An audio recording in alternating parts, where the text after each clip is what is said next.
Magandang gabi. Ang vlog kong ito ay susuportahan ko po, full support ako kay Attorney Randolph Rani Libayan.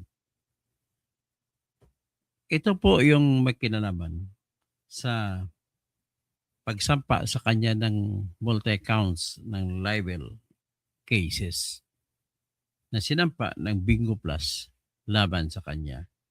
At ito po ay may koneksyon sa isang babae na nagsiwalat na nanalo siya ng 397 million sa Bingo Plus pagkatapos siya mag-spin sa online game pero hindi siya binayaran. 397 million. At dahil doon, siniwalat din ni Attorney Rani Libayan niya. Tingnan mo na, medyo mahina yung ano natin. Mahina yung signal natin.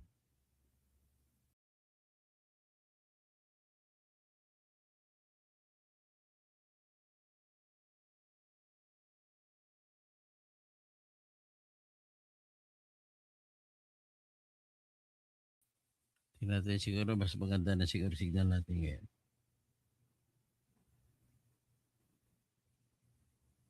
Medyo maganda na. So, pero bago ko ipahiwatig ang aking full support para kay Atty. Rani Libayan na isa sa pinakasikat na vlogger, na lawyer vlogger, ay ipapalabas ko po muna yung pinakabago dito sa istorya ng 397 million na pinanalo sa online bingo pero hindi binayaran ng Bingo Plus. Una, nang nagreklamo siya, inalok siya ng 1 million. Hindi niya tinanggap. Inalok siya, ginawang 5 million, hindi tinanggap. At hanggang ngayon, nagreklamo siya sa PAGCOR at ang desisyon ng PAGCOR ay may technical glitch lang daw. Hindi daw siya totoong nanalo. Anong ibig po sabihin? Ang ibig po sabihin dito, alam na ng PAGCOR na nag-alok na yung Bingo Plus, 1 million. Yung pag-alok pa lang ng 1 million ay indikasyon na yun po na totoo siya nanalo. Otherwise, kung wala siyang panalo, at least sabihin natin doubt. May doubt na kung nanalo siya o hindi. Kung walang doubt, ay hindi siya aalokin ng 1 million. Next, inalok siya ng 5 million. Hindi niya rin tinanggap. Ibig sabihin, hindi po rin siya aalokin ng 5 million kung talagang kaduda-duda ang panalo niya. Dahil dito, at ayaw niya, iyon lang ang inaalok, umakyat siya ngayon sa PAGCOR. Nagreklamo siya sa PAGCOR. Pagdating naman po sa PAGCOR, ibis na magiging kakampi ng bayan, ito ay nagiging sabihin natin, nagiging sangkalan ng mandaraya na Bingo Plus. Huwag na po kayo tumaya sa Bingo Plus. Please lang. Unang-una, hindi po ako naniniwala na sa sugal ay maganda. Una, simula yan si tinatawag na, ano lang ito, palipas oras. Total ko, konti lang naman ang taya ko. Yung saan ba nang simula ang malaki? Sa konti. Itong nanalo dito si Miss, yung babae na nanalo, ipresenta ko, ay nagsimula rin siya sa maliit. Hanggat sa na-addict na siya. Na-addict siya, may 3 taon siya naglalaro. Mas malamang ang talo kaysa panalo. Hanggat isang araw ay naka-jackpot siya at tumaginting na 397 million pesos ang naibigay sa kanya. Pero nauwi sa wala. Pero actually, hindi lang pala siya. Mas meron pang isang lalaki na gamer din, online gamer, na nanalo mahigit kalahating bilyong piso. Hindi rin binigyan ng magandang ng panalo. Bagkus, inalok siya ng 100,000. Nako. Ay, kung sino ka man, contact me. I will help you. I will help you para manalo ka. Si ang may-ari po kasi diyan sa ngayon ay si Tangko, pero nag-founder niyan si Benitez, yung congressman ngayon ng Bacolod, at saka bininta ko nung kay Tangko, who are owners of DG Plus. DG Plus yan. Tapos, ang matindi pa yan, tinulungan pa yan sila ng GSIS. At si John Wick na mayabang ko, magaling, ay ano pa, nag-invest pa ng 1 billion galing sa pera ng GSIS, natalo kasi bumagsak ang presyo ng DG Plus. So natalo siya ng 800 million, halos 1 billion. Sabi ni GJJI, si Tangko na tuta ni Marcos ang may-ari niyang Bingo Plus. Pareho silang mambubudol. Si Domzi, magandang gabi po. Vanis Powers, hello, Dr. Toto. Love watching from Hong Kong. Vanessa Sexy. Wow, Madam Vanessa Sexy. Sana magkita tayo dyan. Tapos Beans Moran, baka yung 5 million binigay sa Pagcor. Tapos itong Pagcor, nagreklamo yung babae. Nagpalabas po ng decision, official decision. Official na tayo ng Pagcor.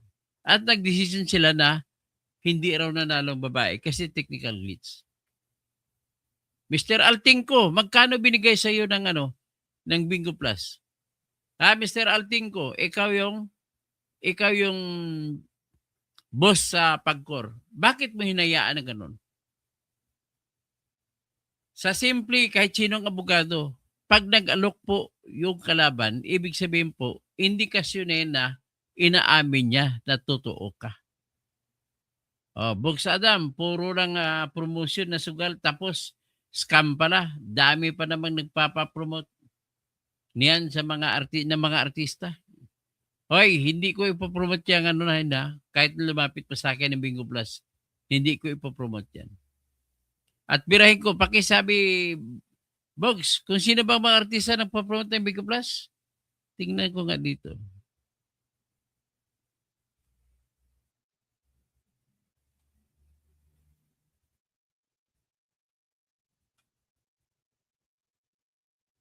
Yan. Si Bas Ganda ba kaya pinakauna doon? Si Piolo Pascual, nagpo-promote. Si Maine Mendoza. Sino pa?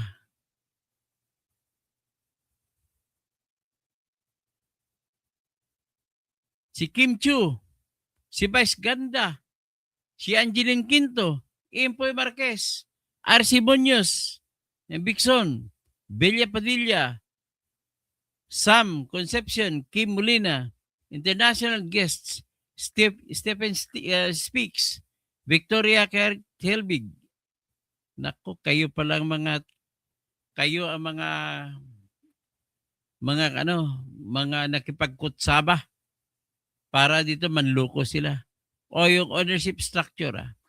Ang may-ari po sa ngayon, kasi founder niya si RB Benitez na congressman ngayon ng Bacolod. Pero ngayon, ang may-ari ay marami na sila. 14.63%. Approximately worth 660 million. So kung 660 million ang 14%, magkano kaya ang total na capital nito? 6.6 million. 650. 600 million divided by 14.63.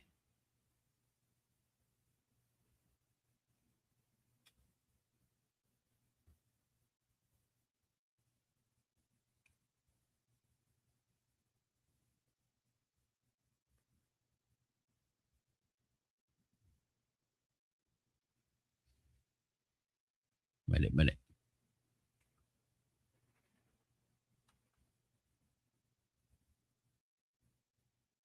660 million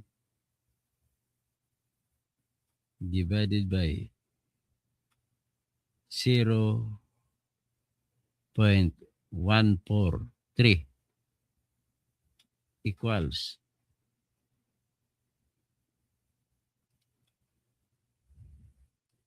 so ngayon, ang kapital pala nila ngayon ay 4 billion 615 million. Ganun lang, 4.6 billion. Sabi mo na 4.6 billion kapital nila. So sa 4.6 billion, ang isa sa may-ari ay number 1 na owner na pinakamarami ay si Eusebio Tangco na kaibigan ni BBM.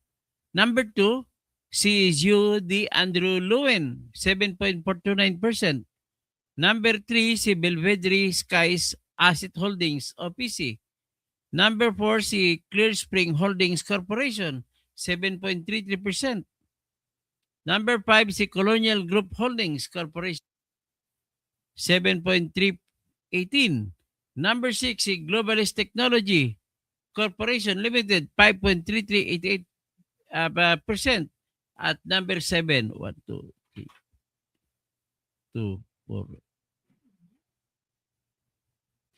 So number 7, si Alfredo Abelardo Benitez. Yun ang kanyang pag-ari ay 4.98%. So, kunin natin ang kanya 4.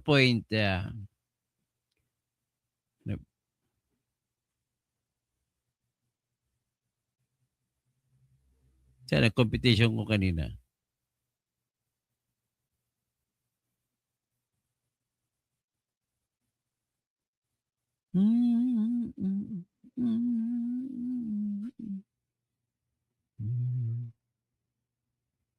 So 4.6 billion.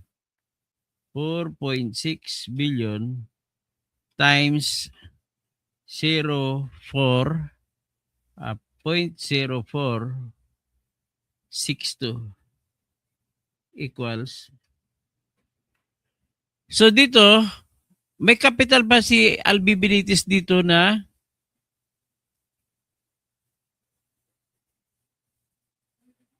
times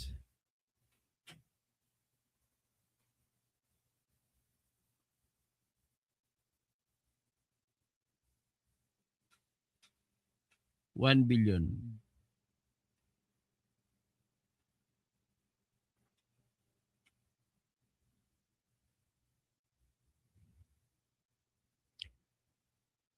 O ito, may capital pa si Benitez dito na 215.9 million pesos. So ganun po. Yan ang mga may-ari. So nagbibigay sila lahat yan, sigurado ako sa PAGCOR.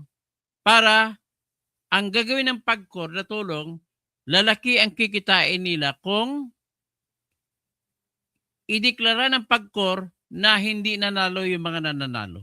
Akalain mo, yung ginang nito, yung miss, ano to, 397 million, ideklara na wala. So, makasave sila. 397 million. Bibigyan nila sigurado yung PAGCOR niyan. Ito naman isa, i-introduce ko, mahigit kalahating bilyon ang pinanalo. Ibinigay naman yun sa PAGCOR. O pakinggan natin mga katarantaduhan nitong pagkuha na ito ng PAGCOR.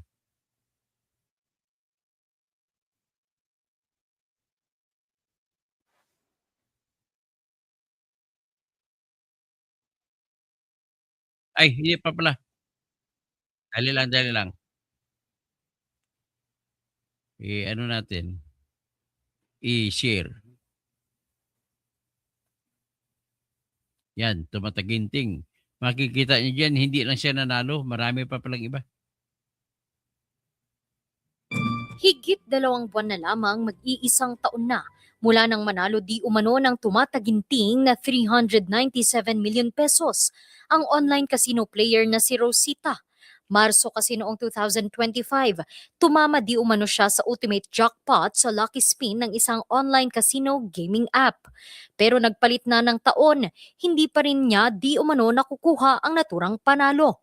Nananawagan naman ngayon ang isang player ng isang online casino game na makuha niya ang panalo nga abot sa 397 million pesos. Narito ang report.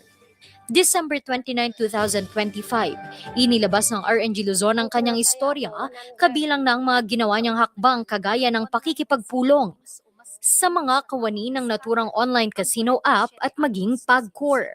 Matapos nito, isang email daw ang kanyang natanggap. After the interview was aired on December 29, I believe it is also important to disclose that I previously received a cease and desist letter from Bingo Plus. I am mentioning this now purely for transparency, and I continue to rely on lawful, factual, and documented disclosures.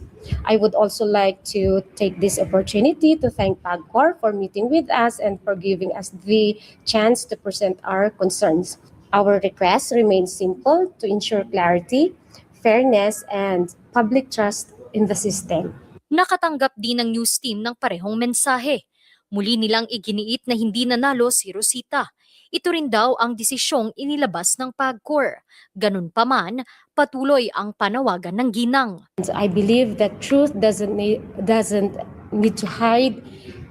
That's why I faced the interview openly, because my intention is clean, my conscience is clear. Samantala, matapos ngang umere ng naturang Ito naman isa, kalating nakatanggap bilyon ang news pinanalo. team ng isang video mula sa nagpakilalang isa ring online casino player. Anya, pareho raw sila ng sitwasyon ni Rosita. Nanalo di umano siya ng higit 514 billion pesos. Nagkaroon din di umano sila ng pag-uusap ng mga kawani ng parehong mobile casino app at ng PAGCOR. Inalok din di umano siya ng pera. Si Arena Plus, Bingo Plus, yung mga team ng Arena Plus, binigyan nila ako kung hanggang magkano yung kaya nilang ibigay sa akin. Sinabi nila na una mababa pa, parang 400,000. 400,000? Kalahating bilyon po yan, hindi naman po, kalahating bilyon po yan. Pinanalo, kalahating Hindi bilyon naman higit. po, makatwira naman po yung ibibigay nyo. Tapos ibibigay 400,000 pesos lang. Sabi ko, masyado naman pong mababa kasi Dito na di umano siya inalok ng 600,000 pesos. Tinanggap na lamang daw niya ito dahil hindi na niya alam ang dapat na gawin. sabi ko, sobrang baba po talaga, hindi ako po pumayag, pero sinabihan niya po ako na take it or leave it. Ah. Nandun po ako sa posisyon na hindi ko Lumapit alam ka yung sa akin. gagawin ko kasi Lumapit ka sa mag-isa akin, lang po ako, tutulungan kita. walang pumapayo, nagbibigay ng payo sa akin. And uuwi po ako ng wala man lang nangyaring maganda. Pero matapos nito ay tsaka lamang daw niya napagtanto na hindi patas ang naging proseso. Pwede pa natin Hindi mabawi daw yan. siyang humingi ng tulong sa PAGCOR. Pero ayon sa kanya, sinabi di umano nila na kailangan niyang dumulog sa korte. Dapat po kasi yung PAGCOR yung may pangil Punta ka sa sa akin ng mga pala. ganyan. At pinoprotektahan nila yung mga players kasi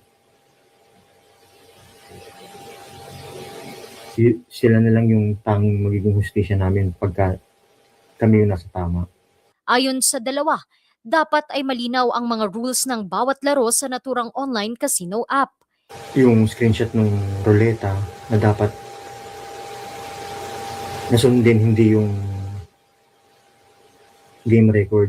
Kasi sabi ni Rome, isa sa mga customer service nila, na sirado yung system, na hindi daw masusunod yung ruleta, which is parang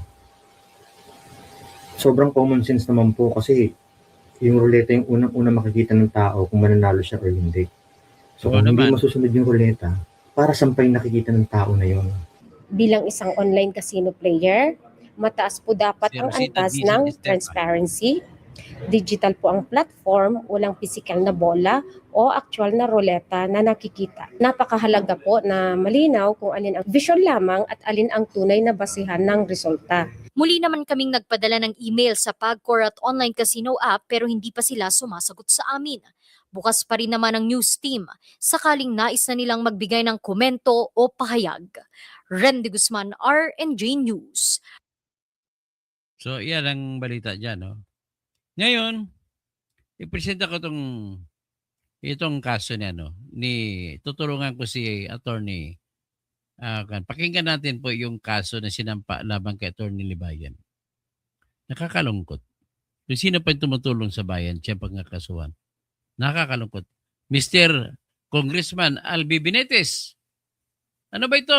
I-withdraw yung kaso laban kay attorney Libayan. Nakakahiya po kayo. Pakinggan natin sa attorney Libayan. Bingo Plus laban sa akin. At mga kabatas natin, smooth barring cool, smooth na smooth. Ito mga kabatas natin, deep dive. Ipapakita ko mismo sa inyo yung text na nung mga libel na kinaso sa akin. Okay?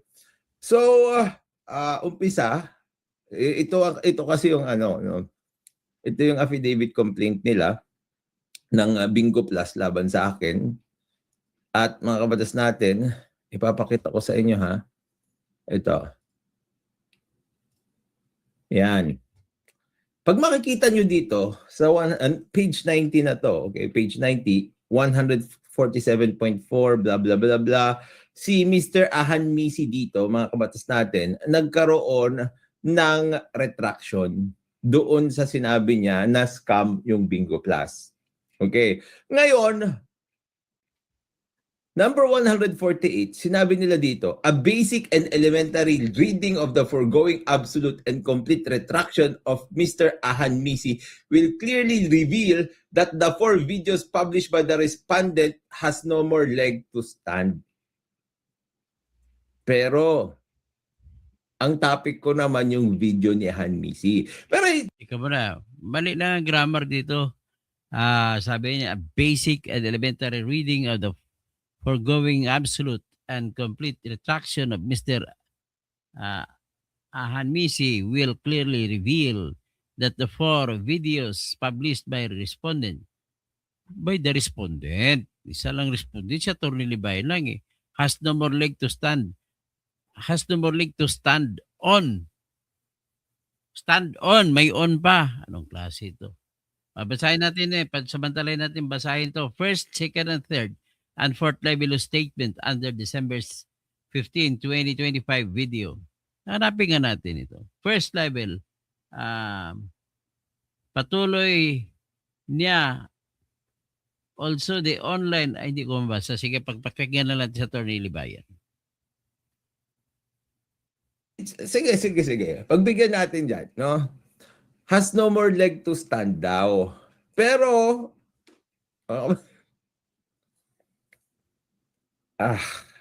ito, first, second, third, and fourth libelous statements. Okay? Kasi 4 counts ng libel daw ito. Tandaan nyo, yung video kung saan kinuha nila itong libelous statements ko na ito ay yung video tungkol kay Maine Mendoza. Okay? Ngayon, it's downstairs. Ngayon, mga kabatas natin, sabi ni Cristito'y natakot. Yes. Obviously, natakot, tinakot. Kaya siya gumawa ng ganyan. Yun yung sinasabi nyo. Siyempre, sasabihin ng Bingo Plus, hindi tinakot yan. Come on. Sinabi na sa comment section Totoo yung sinasabi ng comment section. Speaking of comment section, mga kabatas natin, Bingo Plus ulit tayo. Siyempre, as usual. April 22, 2025. Alam nyo naman, mga kabatas natin, yung nangyari kay Ahan Misi, di ba? Around December yan ng 2024. Di ba? Around December ng 2024. Ngayon, mga kabatas natin, meron dito sa Bingo Plus Pagcor License, isang public group na merong 63.5K members ang naglalabas ng kanilang saloobin tungkol sa Bingo Plus. Itong mga taong to, madami to ha. Sabi, babala, ang Bingo Plus ay isa ng scam. Or hindi isa ng scam, isang scam na space lang. Isang scam. Umaabot na ng 800 spin up to 1K spin, walang scatter. Okay? Umaabot na ng 800 spin up to 1K spin, walang scatter. Mga kabatas natin, itong scatter na ito rin yung nireklamo nung nanalo ng 390 million, scatter din yun, tapos hindi binigay. Okay? 500, hinayaan ko lang sa turbo ng 0.50 bet. Walang lumabas. Anlala nyo na, Bingo Plus. Scam na daw kayo.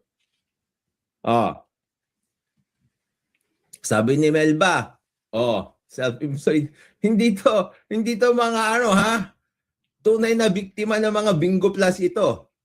Tunay na biktima ng Bingo Plus ito. Siyempre, kailangan kong gawin ito kasi nga, I will use this as evidence also.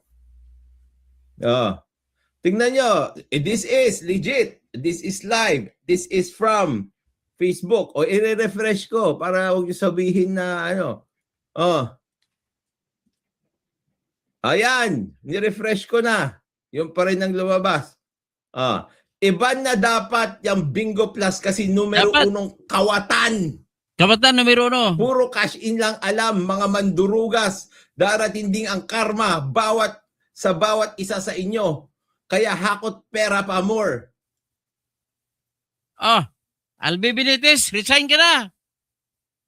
Si Justin, mag-link na lang kasi kayo. Ano po naman yan? Si The Mechanic. Yes, scam na sila. Sabi ni SG Miranda, scam talaga, mag-buy ka, maliit lang bigay sa iyo. Kadalasan puro dead spin, kaya wag na kayo maglaro dyan sa Bingo Plus. 8 weeks ago niya kinoment yun. Sabi ni August Estrellado, 1156, di-delete na yan, attorney. Well, alam ko naman na ganyan ang gagawin nila. Hahantingin na naman ng Bingo Plus isa-isa yung mga tao dito, katulad ng ginawa nila kay Ahan Misi. Tapos ipapatik down yung post. Kaya ni-record ko na. Kaya ni-record ko rin at ginawa kong ebidensya yung kay Ahan Misi. Kasi nga, yun yung ebidensya na nung ginawa ko yung mga videos, may basehan ako. Alam niyo maganda kung bakit okay lang sa akin din na parang masaktan yung mga sugal na yan. Kasi nga, lumalabas na epektibo yung advokasya natin. Kaya tuloy-tuloy lang tayo. Okay? Sabi ni Ricol, tatakutin lahat. Tingnan nyo. Same boss. Melania to. Same boss, 600 pesos ko. Talk sa drop ball color game, puti-pula. Sana mawala na yung Bingo Plus na yan. Ano daw? Bingo Plus honest? Tsaka transparent? Sabi ni Jimmy Finolyar, wala kang ang mukha. Oy, lahat sila may mukha dyan. Pero si The Mechanic. Ito may checkmark pa. Depena pa Kanor. Sabi niya, nako, meron sila ngayong another scam. Got na apps, Bingo Plus 1. Puro top up, pananaluin ka pero hindi mo mawi-withdraw pag hindi ka nag-top up.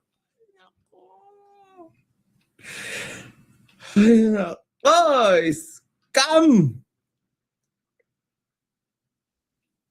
Anong gagawin nyo dito? Diba, pinakita ko sa inyo, sabi daw, yung a basic elementary reading of the foregoing absolute and complete retraction of Mr. Ahan Misi will clearly reveal that the 4 videos published by respondent has no more leg to stand. Tandaan nyo, hindi matatanggal yung pinagbasehan ko kapag tinanggal na yung video. Gets? Sige. Tama naman na, no? At least, let me assure Attorney Libayan, I will every now and then support his fight against this sinanigan. Yung mga tarantado, Congressman Albi Benitez, ano mo 'to ginawa mo? Magpa-shoutout na lang ako, Robert Padilla, good evening po, watching from Kuwait. Fernie Pinto Sr., John Buenavides, kay Concord Attorney Libayan, binati nila Permi. Tapos Kamisar Daguno, baka sakaling tapos Rafi Tolpo, hello. Si Rafi Tolpo ba't hindi pa makialaman ito? Tsaka si Erwin Tolpo. Walay boses. Bakit walay boses? Lynn, Dennis Kausing, Lazy Roundhead, tapos si Bog Saddam, si Lazy Roundhead, ano pa? Bog Saddam, tsaka pumasok si Helen Bagyo, na mga naimbang rabi mga kada kayo amin, may maya pabengi sa mga kabalin ko. Maray na banggi sa mga Bicolano. Maradyaw nga duyong sa mga Surigao nun. Maupay nga gabi sa mga waray-waray. Maayong gabi sa mga Cebuano speaking. Apil na ang buhol. Ug asa nga akong asawa nigikan. Sa Mindanao, mapiyak kagabi sa mga sa Barm, sa mga Maranao, Ago, Maguindanao. Marayaw Dum sa mga Tausug. Buenas tardes, buenas noches sa mga kababayan na Attorney Bueno tsaka ni Vlogcaster Ramandin. So, dyan po lamang tayo at magandang gabi po sa inyo. So, ipagdasal po natin na matigil na yung sugal-sugal na to. Dapat wala na ito. Talo ang Pilipino rito. Salamat po. Magandang gabi. Good night. Good evening, Attorney Libayan. May God be with you. God bless you and bless us all.